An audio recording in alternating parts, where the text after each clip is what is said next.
Durante mais de 20 anos, houve um navio que simbolizou o poder naval britânico mais do que qualquer outro. Onde quer que ele aparecesse, bandeiras eram hasteadas, multidões se reuniam nos portos e aliados sentiam alívio. Inimigos, cautela. Seu nome era sinônimo de supremacia marítima, tradição e orgulho imperial. Para o Reino Unido, ele não era apenas um navio de guerra. Ele era a Royal Navy. Esse navio era o HMS Hood. Construído no rescaldo da Primeira Guerra Mundial, o Hood nasceu para ser o maior, mais rápido e mais impressionante navio de guerra do mundo. Um cruzador de batalha gigantesco, armado com canhões de 381 mm, capaz de cruzar oceanos com velocidade suficiente para caçar inimigos, ou fugir deles, se necessário. Por 2 décadas, nenhum outro navio britânico carregou tanto peso simbólico quanto ele. O Hood não era apenas aço e artilharia. Ele era propaganda flutuante. Um instrumento político. Um lembrete visível de que o Império Britânico ainda dominava os mares. Onde o Hood ancorava, a Inglaterra estava presente. Mas por trás dessa imagem de invencibilidade, havia fragilidades. Algumas conhecidas. Outras ignoradas. E algumas simplesmente aceitas como o preço de manter um ícone ativo em um mundo que mudava rápido demais. Quando a Segunda Guerra Mundial começou, em 1939, o HMS Hood já não era jovem.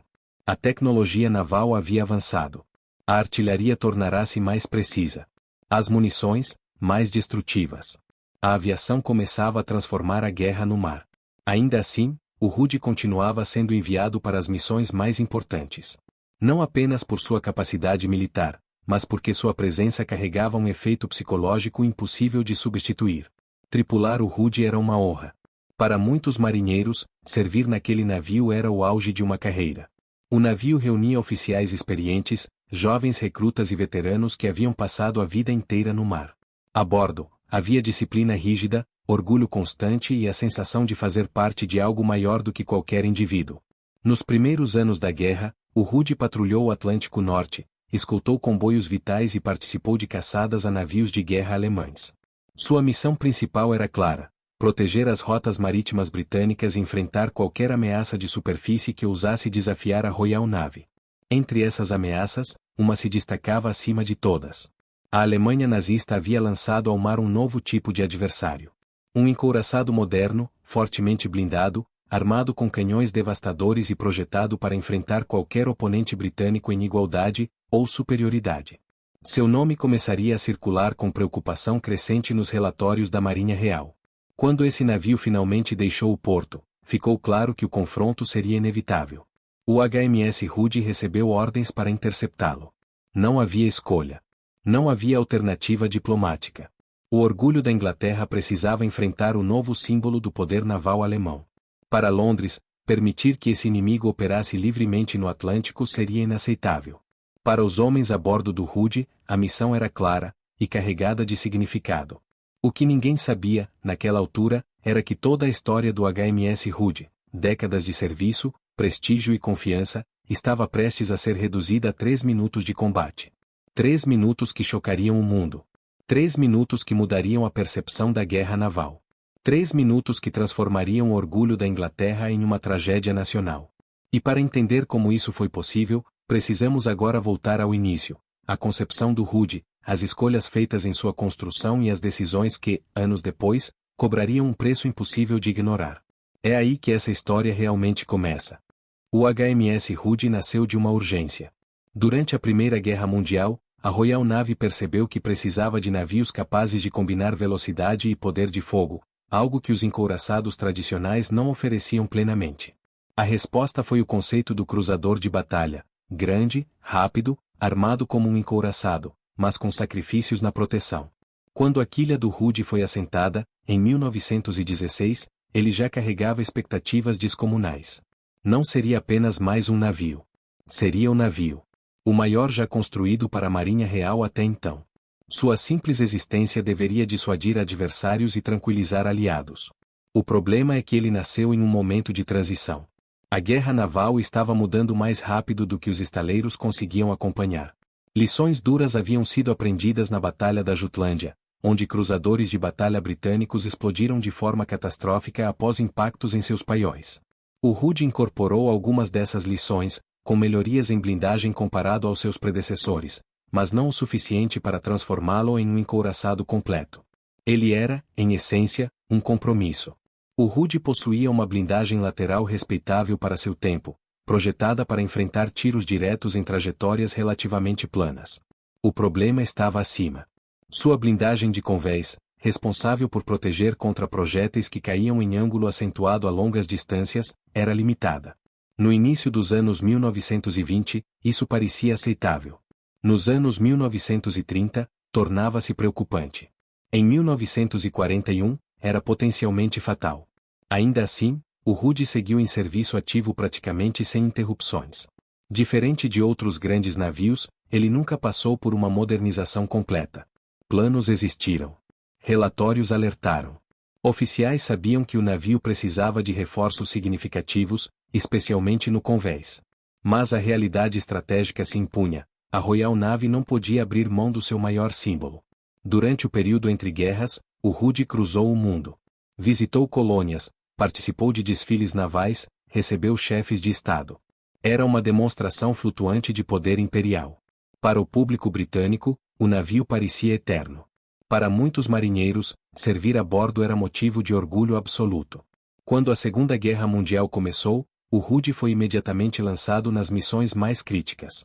Patrulhas no Atlântico Norte. Caça-corsários alemães. Escolta de comboios vitais para a sobrevivência da Grã-Bretanha. Ele não era apenas um combatente, era um fator psicológico. Sua presença elevava o moral. Sua ausência era sentida. Mas o inimigo havia mudado. A Alemanha não apostava apenas em cruzadores e submarinos. Apostava agora em grandes navios modernos, projetados com base nas lições mais recentes da guerra naval. Navios pensados para lutar a longas distâncias, com projéteis capazes de penetrar blindagens em ângulos antes considerados seguros. Quando relatórios confirmaram que um desses navios havia entrado no Atlântico, a reação britânica foi imediata. Não havia tempo para hesitação. A Royal Navy precisava interceptar e destruir aquela ameaça antes que ela começasse a atacar comboios indefesos. O HMS Hood foi escolhido para liderar a missão. Não porque fosse o navio mais moderno, mas porque era o único cuja presença parecia adequada ao desafio. Para os homens a bordo, as ordens foram recebidas com a seriedade de quem compreendia a importância do momento. Eles sabiam que não estavam indo apenas para mais uma patrulha. Estavam indo para um confronto que seria observado, julgado e lembrado. O Atlântico Norte não perdoa erros. Águas frias, clima imprevisível, visibilidade variável. Um ambiente onde decisões tomadas em segundos podem selar destinos irreversíveis. E foi nesse cenário que o Hood avançou para encontrar o inimigo, um navio que representava tudo o que ele não era, novo, moderno, projetado para uma guerra que o mundo acabará de aprender a travar. O encontro que se aproximava não seria longo. Não seria equilibrado. E não daria espaço para correções. Mas antes de chegarmos àqueles 3 minutos, precisamos entender quem era o adversário, e por que aquele confronto específico era tão mais perigoso do que parecia nos mapas e nos relatórios. É para esse outro lado do Atlântico que seguimos agora. Do outro lado do Atlântico, a Alemanha preparava algo que a Royal Navy temia há anos. Não se tratava de um simples raider ou cruzador auxiliar. Era um navio concebido para enfrentar diretamente os maiores combatentes britânicos, e vencê-los. Seu nome já circulava com peso entre analistas navais e oficiais de inteligência: Bismarck. O Bismarck não era apenas grande. Era moderno. Seu projeto incorporava tudo que a engenharia naval alemã aprenderá após a Primeira Guerra Mundial. Blindagem espessa e bem distribuída, compartimentação eficiente, sistemas avançados de controle de tiro e canhões capazes de disparar projéteis de 380 mm com precisão devastadora a longas distâncias. Ele não foi feito para fugir. Foi feito para lutar e sobreviver.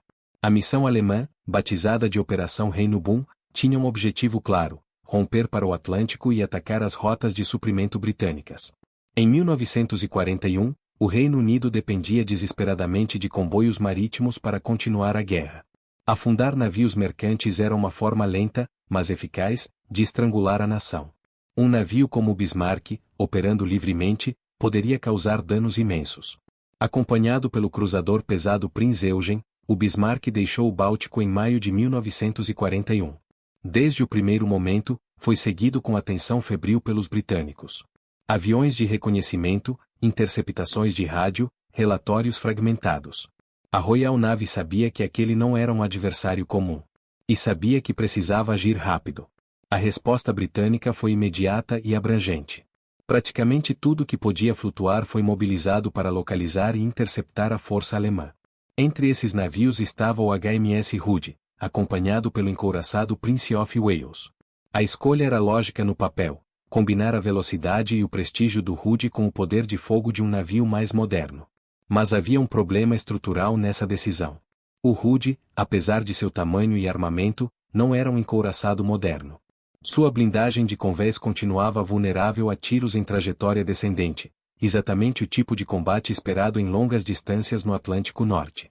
O Bismarck, por outro lado, havia sido projetado para esse cenário. O confronto que se aproximava não seria apenas um duelo de navios, mas um choque entre eras diferentes da guerra naval. Na madrugada de 24 de maio de 1941, as duas forças se aproximaram no Estreito da Dinamarca, entre a Groenlândia e a Islândia. O mar estava agitado. A visibilidade, limitada. As condições eram difíceis, mas aceitáveis para um combate que ninguém queria, mas todos sabiam que era inevitável. A bordo do Hood, os marinheiros estavam em seus postos. Muitos já haviam passado por tempestades, exercícios de tiro, alertas falsos. Mas aquele momento era diferente. Havia uma tensão palpável. Sabiam que o inimigo à frente não era um cruzador tentando fugir, mas um encouraçado pronto para lutar. As ordens britânicas priorizavam reduzir a distância rapidamente, tentando neutralizar a vantagem alemã em tiros de longo alcance. Isso fazia sentido tático, mas expunha o Hood exatamente onde ele era mais frágil. Aproximar-se de frente significava apresentar o convés sob ângulos perigosos, antes que a própria artilharia pudesse entrar em pleno efeito. Minutos antes do combate, não havia discursos heróicos. Não havia música. Apenas o som do mar, dos motores e das comunicações curtas transmitidas pelo intercomunicador. Homens ajustavam equipamentos, checavam postos, aguardavam. Quando os primeiros clarões surgiram no horizonte, já não havia como voltar atrás. O encontro entre o orgulho da Inglaterra e o novo símbolo do poder naval alemão estava prestes a acontecer. E tudo o que o HMS Hood foi, décadas de prestígio, viagens, confiança, seria colocado à prova em um intervalo de tempo tão curto que quase parece irreal. Os próximos 3 minutos não apenas destruiriam um navio. Eles redefiniriam o que o mundo acreditava sobre poder naval, tradição e invulnerabilidade. É nesse instante, quando os canhões finalmente falam, que entramos no momento mais breve e mais devastador desta história. Na madrugada de 24 de maio de 1941, o Estreito da Dinamarca parecia suspenso no tempo. O céu estava cinzento, o mar irregular, e a visibilidade limitada por névoa baixa. Não era um cenário épico no sentido clássico. Não havia sol nascente nem horizonte limpo. Havia apenas 2 grupos de navios avançando um contra o outro, conscientes de que aquele encontro não terminaria sem sangue. Às 5h37 da manhã, os vigias britânicos confirmaram contato visual. Primeiro sombras. Depois mastros. Em seguida, a silhueta inconfundível de 2 grandes navios alemães cortando o mar. O HMS Hood e o Prince of Wales avançavam em linha, com o Hood à frente, como era esperado do navio mais rápido e mais experiente. Minutos depois, os canhões alemães abriram fogo. Os primeiros disparos caíram curtos, levantando colunas de água ao redor do Hood. A tripulação sentiu o impacto indireto das ondas de choque. Não era o primeiro combate real para muitos daqueles homens, mas era o primeiro contra um adversário daquele calibre. O Hood respondeu, seus canhões de 381 mm rugindo no silêncio cinzento do Atlântico Norte. O combate havia começado. Os britânicos tentavam desesperadamente reduzir a distância. A lógica era clara: quanto mais perto, menor o ângulo de queda dos projéteis inimigos, e menor o risco para o convés vulnerável do Hood. Mas essa aproximação exigia tempo. E tempo era exatamente o que o navio não tinha. O Bismarck ajustava o tiro com rapidez impressionante. Cada salva se aproximava mais. O Prinz Eugen também disparava, contribuindo para o caos visual e sonoro. A água ao redor do Hood fervia com impactos. Fragmentos de aço e estilhaços começavam a cair no convés. Então, por volta das 6h da manhã, algo mudou. Uma salva alemã atingiu o Hood de forma diferente. Testemunhas relataram um clarão intenso próximo à popa, seguido quase imediatamente por uma explosão muito maior, profunda, abafada, como se viesse de dentro do navio. Não foi um impacto comum. Não foi um incêndio superficial. Foi o paiol. Em uma fração de segundo, o HMS Hood deixou de ser um navio de guerra e tornou-se uma bola de fogo. A explosão rasgou o casco ao meio. A seção dianteira ergueu-se no ar. A popa desapareceu sob uma nuvem colossal de fumaça negra e laranja. O som foi descrito como algo além de qualquer artilharia, um estrondo contínuo, devastador, final. O orgulho da Inglaterra estava sendo destruído diante dos olhos do mundo. Em menos de 3 minutos desde o início do combate efetivo, o HMS Hood começou a afundar. Não lentamente. Não com tempo para evacuação organizada. Ele simplesmente se partiu. O navio que havia cruzado oceanos por mais de 2 décadas desaparecia no Atlântico em questão de instantes. Dos mais de 1.400 homens a bordo, apenas 3 sobreviveram. 3 homens lançados ao mar pela violência da explosão, que conseguiram se manter vivos em águas geladas até serem resgatados horas depois. Para o restante da tripulação, não houve chance. Não houve luta prolongada. Não houve heroísmo no sentido tradicional. Houve apenas destruição súbita e absoluta. A bordo do Prince of Wales, o choque foi imediato. Oficiais e marinheiros observaram, atônitos, o local onde o Hood estivera segundos antes. Muitos demoraram a compreender o que haviam visto. Um navio daquele tamanho simplesmente desaparecer. Era algo que não deveria acontecer. Não com o Hood. Não daquela forma. O impacto psicológico foi devastador. Para a Royal Navy, a perda não foi apenas material. Foi simbólica. O navio que representava a continuidade do poder naval britânico desde a Primeira Guerra Mundial havia sido eliminado em minutos por um adversário moderno. O mito da invulnerabilidade havia sido quebrado da forma mais violenta possível. O combate continuou por pouco tempo depois disso. O Prince of Wales, ainda inexperiente e já danificado, foi forçado a se retirar sob cortina de fumaça. O Bismarck seguiu seu caminho, agora com o peso de ter destruído o navio mais famoso da Marinha Real. Mas aquele momento já havia mudado tudo. A notícia da perda do HMS Hood chegou ao Reino Unido como um choque nacional. Manchetes, discursos, silêncio. Para uma população já pressionada por bombardeios, racionamento e incerteza, a destruição do Hood foi sentida quase como um golpe pessoal.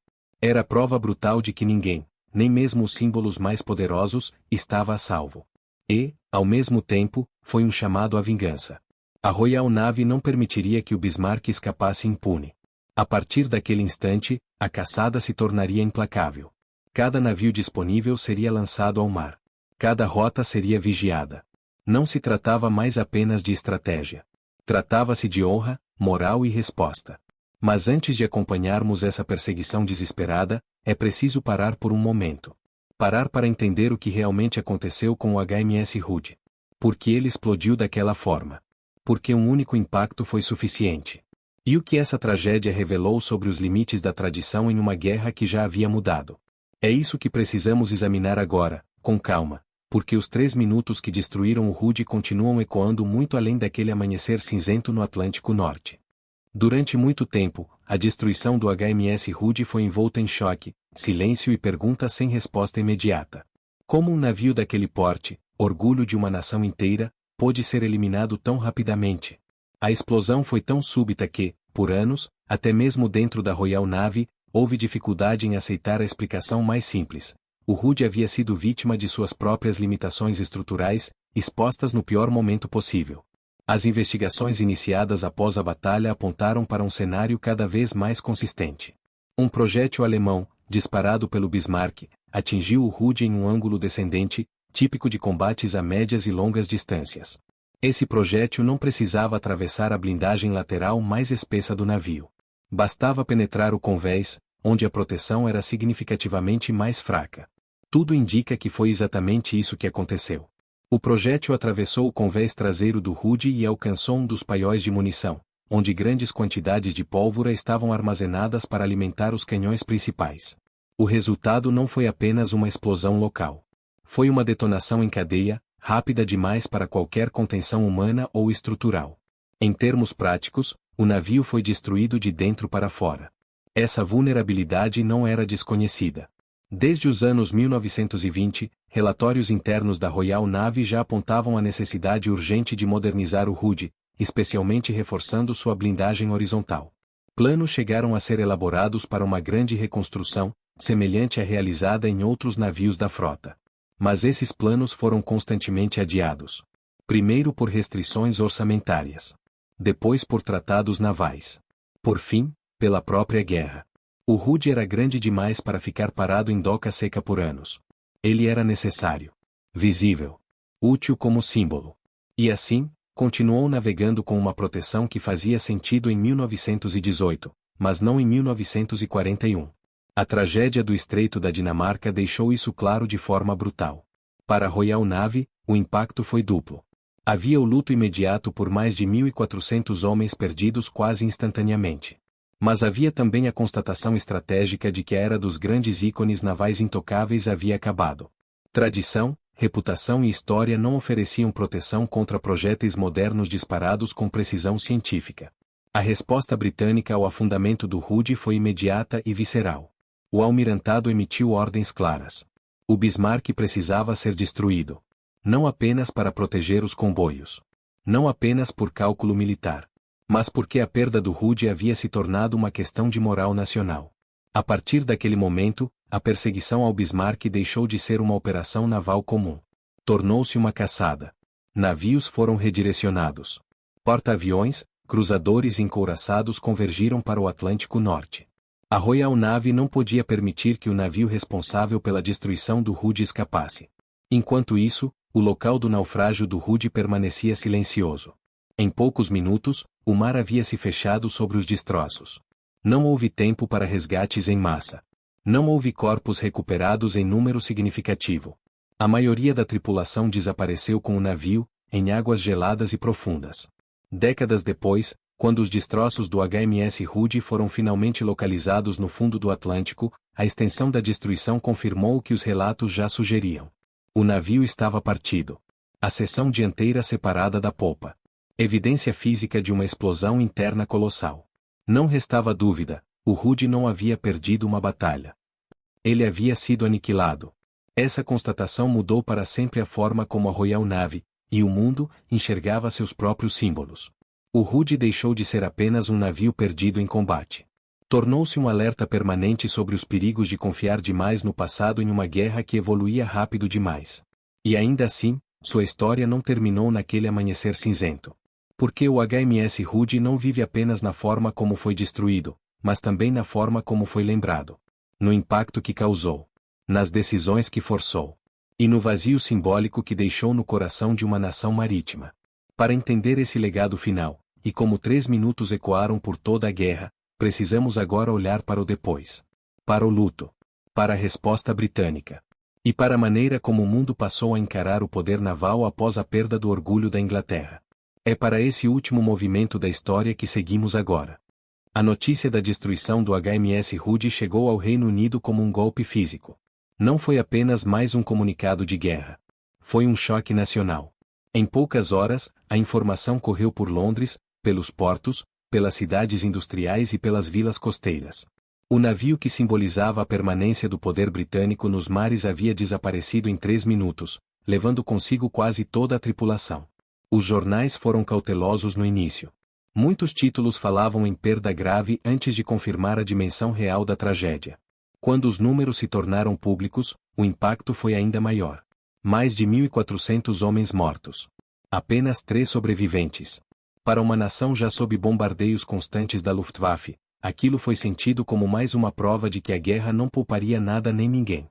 O luto não foi apenas familiar. Foi institucional. O HMS Hood não era visto como um navio comum. Ele representava continuidade histórica, orgulho imperial, supremacia naval herdada do século anterior. Sua perda expôs algo profundamente inquietante. O Império Britânico já não dominava o mar apenas por tradição. Precisava lutar por ele em igualdade brutal com adversários modernos. Dentro da Royal Navy, a reação foi imediata e sem ambiguidades. A ordem transmitida pelo almirantado tornou-se lendária em poucas horas. Sic de Bismarck. Afundem o Bismarck. Não era uma sugestão.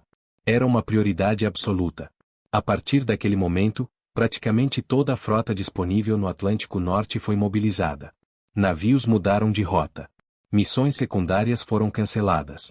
Porta-aviões, cruzadores, encouraçados e destroyers passaram a operar com um único objetivo: localizar e destruir o navio alemão responsável pela maior perda simbólica da Royal Navy em décadas. Essa perseguição, por si só, se tornaria um dos episódios mais conhecidos da guerra naval, mas seu ponto de partida emocional foi o Hood. Cada oficial britânico envolvido sabia disso. Cada marinheiro que partiu em busca do Bismarck levava consigo a imagem do cruzador de batalha explodindo no horizonte. Ao mesmo tempo, iniciou-se um processo silencioso de reflexão interna. O almirantado revisou conceitos, doutrinas e prioridades.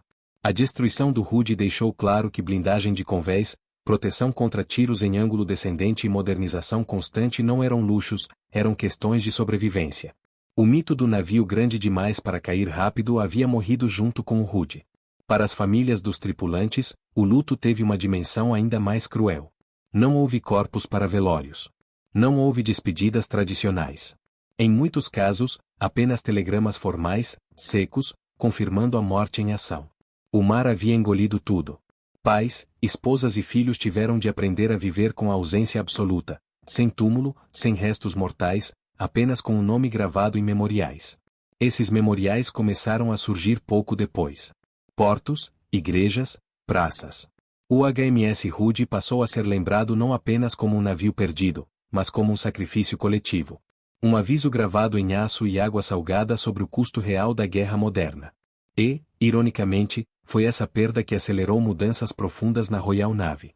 A confiança cega em símbolos deu lugar, pouco a pouco, a uma abordagem mais pragmática. Modernização ganhou urgência. A aviação naval passou a ser vista com ainda mais seriedade. A ideia de que tradição bastava foi abandonada de forma dolorosa, mas definitiva. O Hood não venceu batalhas em seus últimos minutos, mas influenciou decisões estratégicas que moldariam o restante da guerra.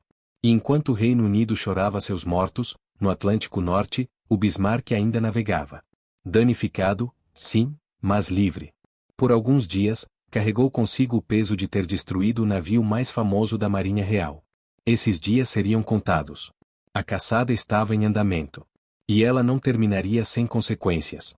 Mas antes de chegarmos ao fim do Bismarck, é importante compreender o que realmente mudou após o afundamento do Hood, na mentalidade naval, na percepção pública e no modo como o poder marítimo passou a ser entendido. Porque aqueles 3 minutos não destruíram apenas um navio. Eles encerraram uma era inteira da guerra no mar. E é essa mudança silenciosa, profunda e irreversível que precisamos examinar agora.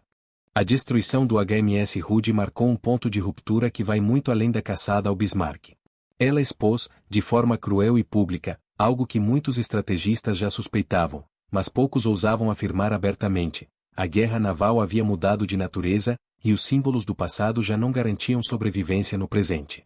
Até aquele momento, grande parte da doutrina naval britânica ainda se apoiava em conceitos herdados da Primeira Guerra Mundial. A ideia de que grandes navios, bem comandados e tripulados por marinheiros experientes, seriam capazes de enfrentar qualquer ameaça. O Hood era a personificação dessa crença. Rápido, imponente, respeitado. Um navio que carregava o peso da história, e confiava nela. O Estreito da Dinamarca provou que isso não bastava. A partir de então, a Royal Navy passou a tratar com urgência questões que antes eram discutidas com cautela excessiva. A vulnerabilidade de blindagens horizontais. A necessidade de modernizações profundas, não apenas incrementais. A compreensão de que alcance, precisão e ângulo de impacto eram tão importantes quanto calibre e tonelagem. Mais do que isso, a perda do Hood reforçou uma tendência que já vinha se impondo em silêncio: a ascensão definitiva da aviação naval. Se um único projétil, lançado a grande distância, podia destruir um símbolo daquele porte, então o que centenas de aviões poderiam fazer? Não por acaso, nos meses seguintes, o porta-aviões passou a ocupar o centro das decisões estratégicas britânicas e aliadas. O encouraçado continuava importante, mas já não era intocável. O cruzador de batalha, como conceito, praticamente desapareceu. O HMS Hood foi, em muitos sentidos, o último de sua linhagem. No imaginário público britânico, a imagem do Hood também mudou. Antes da guerra, ele era visto como um protetor distante, quase mítico. Depois de 1941, tornou-se um símbolo de sacrifício. Um lembrete de que a guerra moderna não poupa nem mesmo aquilo que parece eterno. Esse impacto psicológico teve efeitos profundos. Marinheiros que serviam em outros navios passaram a encarar o combate com uma consciência diferente. Se o Hood podia explodir em minutos, qualquer navio podia. Isso não gerou pânico, gerou realismo. Uma aceitação dura de que a sobrevivência dependeria menos de prestígio e mais de adaptação constante. Nos anos seguintes, a Royal Navy jamais voltaria a enviar um grande navio para combate decisivo sem considerar cuidadosamente suas limitações estruturais. A confiança cega em tradição foi substituída por análise técnica, inteligência e integração entre forças. Nesse sentido, o Hood continuou servindo mesmo após afundar, moldando decisões que salvariam outros navios e tripulações. Décadas depois, quando os destroços do HMS Hood foram localizados a quase 3.000 metros de profundidade, a imagem final foi devastadora e esclarecedora. O navio estava partido, espalhado pelo fundo do oceano. A prova silenciosa de que a explosão fora total, rápida e incontornável. Não houve falha de coragem. Houve um encontro entre um projeto do passado e uma guerra do futuro. Hoje, o Hood é lembrado não apenas como o orgulho destruído da Inglaterra, mas como um marco de transição. Um aviso histórico sobre os perigos de confiar demais no que sempre funcionou. Uma lição escrita em aço, fogo e água gelada. E ainda assim, sua história não está completa. Porque além da estratégia, da tecnologia e do impacto nacional, existe algo que não pode ser esquecido: os homens que estavam a bordo. Marinheiros que acordaram naquela manhã acreditando que serviam no navio mais respeitado da frota. Que cumpriram ordens até o último segundo. Que desapareceram quase sem deixar vestígios. Para compreender plenamente o significado do HMS Hood, precisamos agora descer a esse nível humano.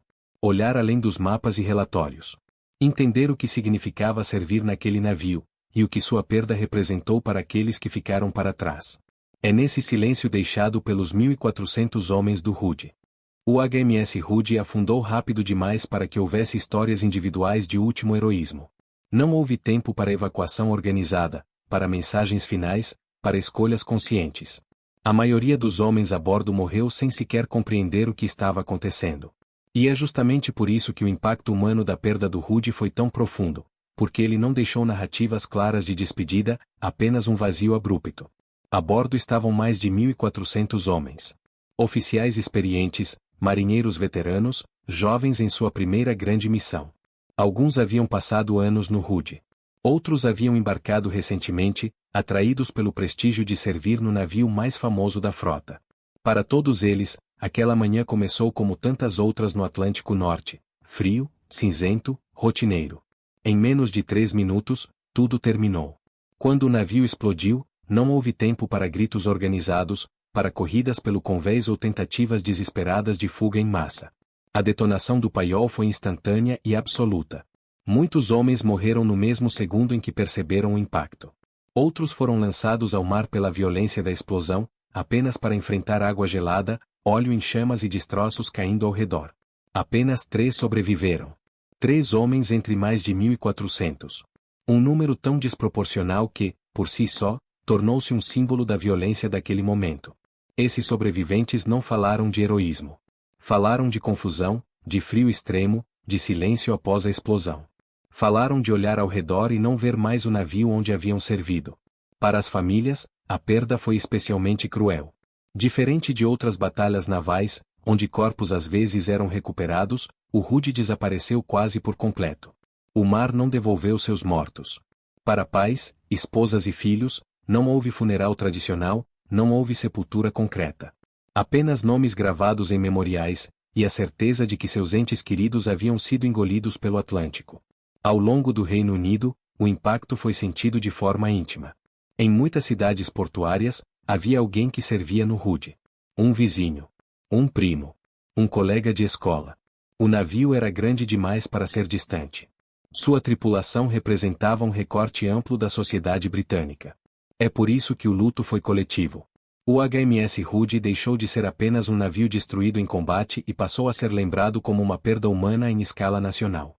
Em igrejas, nomes foram lidos. Em portos, bandeiras foram baixadas. Em casas comuns, cadeiras ficaram vazias para sempre. Com o passar dos anos, o Hood passou a ocupar um lugar especial na memória britânica. Não como um erro vergonhoso, nem como uma derrota sem sentido. mas como um lembrete duro de que a guerra moderna não respeita símbolos, de que tradição não protege vidas, e de que o custo humano pode ser devastador mesmo quando o combate dura apenas minutos. Hoje, quando se fala do HMS Rude, fala-se de 3 minutos. Mas, para os homens a bordo, aqueles 3 minutos representaram o fim de vidas inteiras, sonhos interrompidos, histórias nunca contadas, futuros que não chegaram a existir. O navio desapareceu sob as ondas, mas seus tripulantes não desapareceram da história. Eles permanecem nos registros, nos memoriais, nas famílias que herdaram apenas fotografias e cartas antigas. Permanecem como parte de uma lição que a guerra ensinou da forma mais dura possível. Ainda resta, porém, fechar este círculo. Entender o que o HMS Rude passou a representar depois de tudo isso. Como sua destruição foi incorporada à memória da guerra. E por que, mais de 80 anos depois, aqueles 3 minutos continuam sendo lembrados como um dos momentos mais chocantes da história naval. É para esse encerramento, histórico, simbólico e definitivo, que caminhamos agora. Com o passar do tempo, o HMS Rude deixou de ser apenas uma tragédia recente e passou a ocupar um espaço mais profundo na memória histórica britânica. Ele não foi esquecido, mas também não foi transformado em um símbolo simples.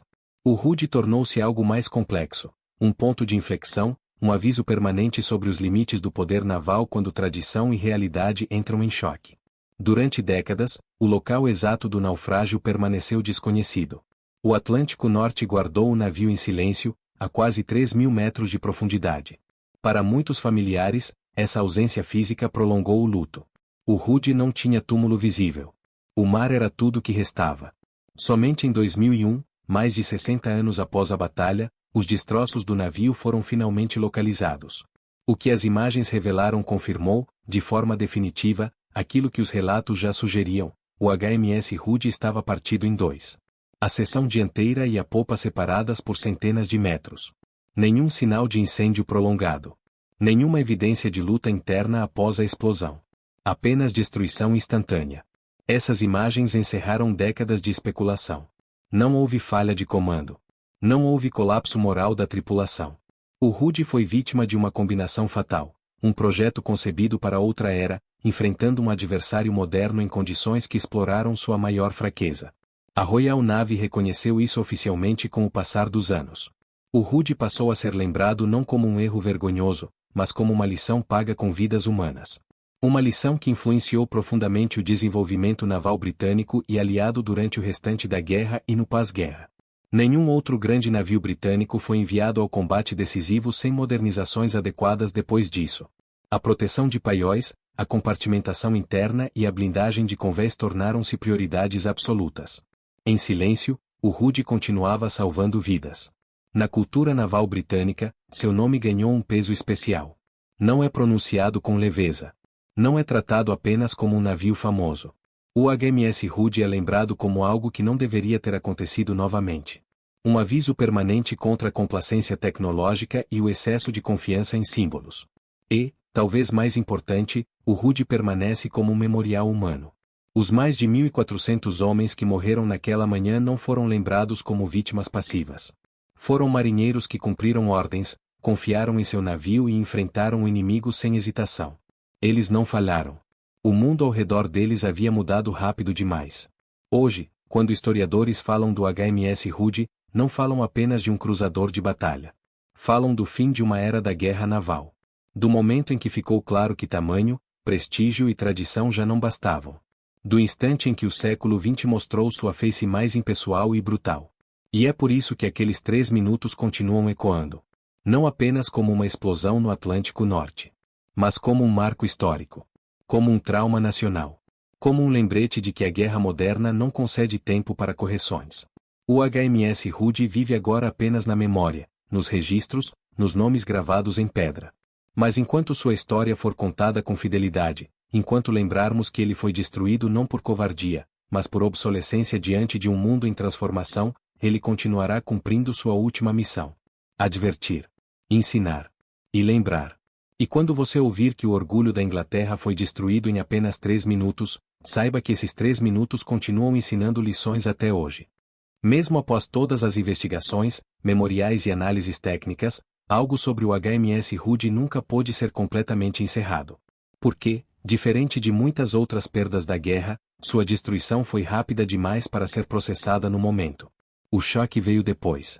E continuou vindo, geração após geração. Para a Royal Navy, o Hood passou a representar um tipo específico de responsabilidade histórica.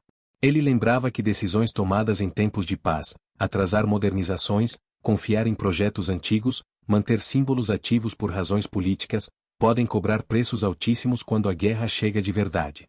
Não de forma gradual, mas instantânea. O mais perturbador é justamente isso: não houve aviso claro para os homens a bordo. Não houve um período de combate prolongado que permitisse adaptação ou aprendizado. O Hood não teve segunda chance. Ele entrou em combate carregando décadas de confiança acumulada, e encontrou um inimigo que não respeitava esse legado. Esse fato alterou profundamente a mentalidade naval britânica. Depois do Hood, nenhum grande navio foi visto como insubstituível. Nenhuma reputação foi considerada blindagem. A lógica passou a ser fria, técnica, quase impessoal. E, paradoxalmente, foi isso que salvou vidas no restante da guerra. Entre os marinheiros que continuaram servindo após 1941, o Hood virou uma referência silenciosa. Não como medo paralisante, mas como lembrança constante de que o combate moderno não perdoa erros estruturais. Muitos oficiais mais jovens cresceram profissionalmente sob essa sombra. Eles sabiam que estavam navegando em um mundo onde o passado não oferecia garantias. Para o público britânico, o Hood também mudou a forma de enxergar a guerra. Até então, ainda havia a sensação de que certos pilares do Império eram sólidos demais para ruir rapidamente. A Blitz já havia abalado essa ideia em terra. O Hood a destruiu no mar. A guerra deixou de ser algo distante e passou a ser pessoal, vulnerável, imprevisível. E ainda assim, com o tempo, o HMS Hood deixou de ser lembrado apenas como tragédia. Ele se tornou também um ponto de honestidade histórica. Um evento que obrigou o Reino Unido a olhar para si mesmo sem romantismo excessivo. A aceitar que até os maiores símbolos podem falhar quando o mundo muda rápido demais. Hoje, quando historiadores navais falam do Hood, raramente o fazem com raiva ou vergonha. Falam com respeito, tanto pelo navio quanto pelos homens que morreram a bordo. Falam de um projeto que serviu bem em seu tempo, mas foi empurrado além de seus limites por circunstâncias maiores. E talvez essa seja a forma mais justa de lembrar o HMS Hood. Não como um erro grotesco. Não como um mito quebrado. Mas como um aviso histórico pago com vidas reais. Ainda resta apenas um último passo nesta história. Não sobre técnica. Não sobre estratégia. Mas sobre o significado final daqueles 3 minutos. E por que, mais de 80 anos depois, eles continuam sendo lembrados como um dos momentos mais brutais e simbólicos da guerra no mar. Quando você disser, encerramos essa jornada. Quando se tenta compreender o que aqueles 3 minutos realmente significaram, é preciso ir além do instante da explosão. Porque o HMS Hood não foi destruído apenas no Estreito da Dinamarca. Ele foi destruído também naquilo que representava, a ideia de que certos símbolos são grandes demais para cair rápido. Até aquele amanhecer cinzento, havia uma crença quase intuitiva de que a tradição naval britânica funcionava como uma espécie de proteção invisível. Que experiência acumulada, reputação histórica e presença global criavam uma margem extra de segurança. O Hood era a personificação dessa crença. E foi exatamente por isso que sua perda foi tão devastadora. 3 minutos foram suficientes para mostrar que a guerra moderna não reconhece passado. Ela responde apenas ao presente, à física, à engenharia, ao alcance, ao ângulo, à velocidade. O projétil que atravessou o convés do Hood não sabia que estava atingindo o navio mais famoso da Royal Navy. Ele apenas cumpriu sua função. E esse é talvez o aspecto mais difícil de aceitar. O HMS Hood não caiu porque seus marinheiros falharam. Não caiu porque seus comandantes foram imprudentes. Não caiu por falta de coragem, disciplina ou vontade de lutar. Ele caiu porque foi colocado, naquele momento específico, em desvantagem estrutural irreversível. A guerra naval do século XX não concedia tempo para aprendizado em combate. Não permitia correções após o primeiro erro grave. O Hood entrou em ação carregando decisões tomadas décadas antes, e pagou por elas em segundos. Por isso, ao longo dos anos, o Hood passou a ser lembrado não como um navio derrotado, mas como um marco de advertência. Um lembrete permanente de que símbolos precisam evoluir junto com a realidade que pretendem enfrentar. De que manter algo em serviço apenas porque ele sempre esteve lá pode ser tão perigoso quanto negligência aberta. Os homens que morreram a bordo do HMS Rude não escolheram representar essa lição. Eles apenas cumpriram seu dever, confiando que o navio que serviam os protegeria como sempre havia feito. Essa confiança, legítima e humana, é parte central da tragédia. E talvez seja por isso que a história do Rude ainda incomoda. Ela não oferece conforto fácil. Não oferece heroísmo prolongado. Não oferece uma narrativa de luta equilibrada. Ela oferece apenas a verdade nua da guerra moderna. Às vezes, tudo termina antes que seja possível reagir. Quando o mar se fechou sobre os destroços do Rude, não levou apenas aço e homens. Levou consigo uma era inteira de certezas. A partir dali, nenhum navio seria visto da mesma forma. Nenhuma frota poderia ignorar seus próprios limites. E, silenciosamente, os 3 minutos do HMS Rude passaram a fazer parte da consciência naval do mundo inteiro. Não como espetáculo, mas como advertência. Ainda não encerramos esta história. Mas agora, ela está pronta para o último passo. Aquele que não fala mais de navios, nem de batalhas, mas de memória. Quando você disser que é a última parte, eu fecho essa jornada. A memória do HMS Rude não vive em vitórias. Vive no silêncio. Ela vive naquele instante logo após a explosão, quando o Prince of Wales ainda avançava, e os marinheiros a bordo tentavam compreender como um navio daquele tamanho simplesmente deixará de existir. Vive no choque mudo que percorreu a Royal Navy inteira ao perceber que algo fundamental havia sido perdido, não apenas um cruzador de batalha, mas a sensação de continuidade, de segurança herdada do passado. Com o passar dos anos, o Rude deixou de ser apenas o navio que afundou rápido demais. Ele passou a ocupar um espaço mais profundo, o de memória moral. Um lembrete permanente de que a guerra não respeita símbolos, e de que o custo humano pode ser absoluto mesmo quando o combate dura menos do que um café esfria. Os mais de 1.400 homens que morreram a bordo não tiveram tempo de se tornar heróis de histórias longas. Não deixaram relatos detalhados, nem cenas finais dramáticas. E talvez seja exatamente por isso que sua lembrança seja tão pesada. Eles desapareceram juntos, quase no mesmo segundo, levados por uma decisão estrutural tomada muito antes de seus nomes serem conhecidos. O HMS Rude hoje é um túmulo de guerra. Um local intocado, respeitado, onde não se fala em resgate, nem em recuperação. O navio pertence ao mar, e à história. Qualquer tentativa de transformá-lo em algo além disso seria uma violação do que ele se tornou. Quando a Royal Navy lembra do Rude, ela não o faz para glorificar o passado. Ela o faz para não repetir erros. Para lembrar que tecnologia, engenharia e doutrina precisam acompanhar o mundo real, e que nenhuma reputação substitui isso. E para o público, o Rude permanece como um choque congelado no tempo. 3 minutos que condensam tudo o que a guerra moderna pode ser: rápida, impessoal, irreversível. Um evento curto demais para permitir compreensão imediata, mas poderoso o suficiente para ecoar por gerações. Talvez o legado mais honesto do HMS Rude seja este. Ele não caiu para ensinar uma lição, mas ensinou uma lição ao cair. Enquanto essa história for contada com fidelidade, sem exagero, sem romantização, o Rude continuará cumprindo sua última função. Não como arma. Não como símbolo imperial. Mas como memória viva do preço real de confiar no passado em um mundo que já mudou. O orgulho da Inglaterra foi destruído em 3 minutos. Mas o significado desses 3 minutos ainda não terminou. E enquanto alguém parar, em silêncio, para lembrar do HMS Rude, ele nunca terá desaparecido por completo. Há histórias que se encerram com datas. Outras, com vitórias claras ou derrotas definitivas. A do HMS Rude não se fecha assim. Ela permanece aberta, suspensa, como o próprio silêncio que ficou depois da explosão. Porque, ao contrário de muitos episódios da guerra, o Rude não deixou espaço para interpretação heroica imediata. Não houve contra-ataque decisivo. Não houve recuperação.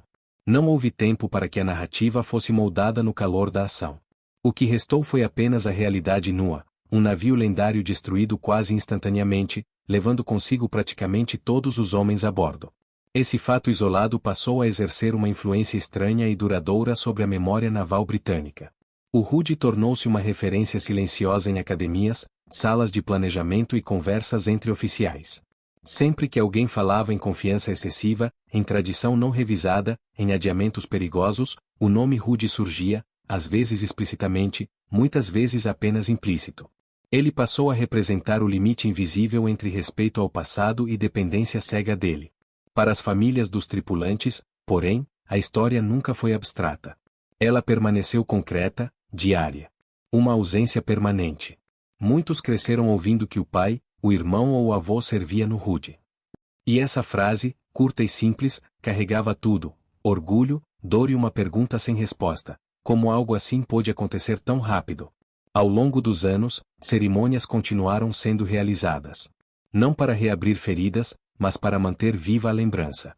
Porque esquecer o Rude significaria esquecer também os homens comuns que confiaram naquele navio até o último segundo. Homens que não tomaram decisões estratégicas, não projetaram blindagens, não definiram doutrinas, apenas cumpriram seu dever.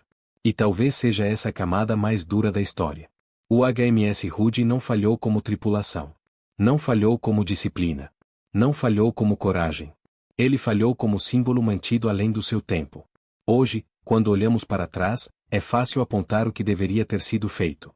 Reforçar blindagens. Retirá-lo de serviço para modernização profunda. Evitar certos tipos de confronto. Mas essas conclusões só existem porque o Rude caiu. Antes disso, ele parecia funcionar. Ele parecia suficiente. Ele parecia eterno. A guerra provou que não era. E é por isso que a história do HMS Rude continua sendo contada. Não como espetáculo, não como curiosidade técnica, mas como advertência humana. Um lembrete de que, em conflitos modernos, o preço da inércia pode ser pago em minutos, e em centenas de vidas. Ainda não estamos no último silêncio desta narrativa. Mas agora, tudo o que precisava ser compreendido já está posto. O HMS Rude não teve um último pedido. Não teve tempo para despedidas. Não teve a chance de envelhecer em um porto tranquilo, cercado de memórias. Ele terminou como viveu seus últimos anos, avançando, confiante, carregando expectativas maiores do que sua própria estrutura podia suportar. Quando o mar se fechou sobre seus destroços, não levou apenas aço e pólvora. Levou uma ideia inteira, a de que tradição, prestígio e passado poderiam substituir adaptação. Aquela manhã no Estreito da Dinamarca marcou o instante exato em que essa ideia morreu, junto com mais de 1.400 homens. 3 minutos. Tempo insuficiente para medo consciente. Tempo insuficiente para heroísmo prolongado. Tempo suficiente apenas para a realidade se impor de forma absoluta. Os marinheiros do HMS Rude não falharam. Eles confiaram. Confiaram no navio que serviam, na marinha a qual pertenciam, na lógica que havia funcionado por décadas. Essa confiança não foi ingênua, foi herdada. E foi justamente isso que tornou a tragédia tão profunda. Depois do Rude, o mundo naval nunca mais foi o mesmo. Nenhum grande navio voltou a ser visto como intocável. Nenhuma reputação foi considerada blindagem. Nenhuma era voltou a ser tratada como permanente. O Rude não venceu sua última batalha. Mas mudou todas as que vieram depois. Hoje, ele repousa no fundo do Atlântico como um túmulo de guerra inviolável. Um local onde não se fala alto, não se toca, não se corrige. Apenas se respeita. Porque ali não está apenas um navio destruído, estão as consequências de decisões humanas, tecnológicas e históricas concentradas em um único instante. O orgulho da Inglaterra foi destruído em 3 minutos. Mas o significado desses 3 minutos atravessou gerações. Enquanto essa história for contada com verdade. Enquanto lembrarmos que homens reais estavam a bordo. Enquanto entendermos que símbolos não substituem realidade. O HMS Rude continuará cumprindo sua última missão. Não como arma. Não como mito. Mas como memória permanente do preço da guerra moderna. E nesse silêncio, profundo, frio e definitivo, a história finalmente se encerra.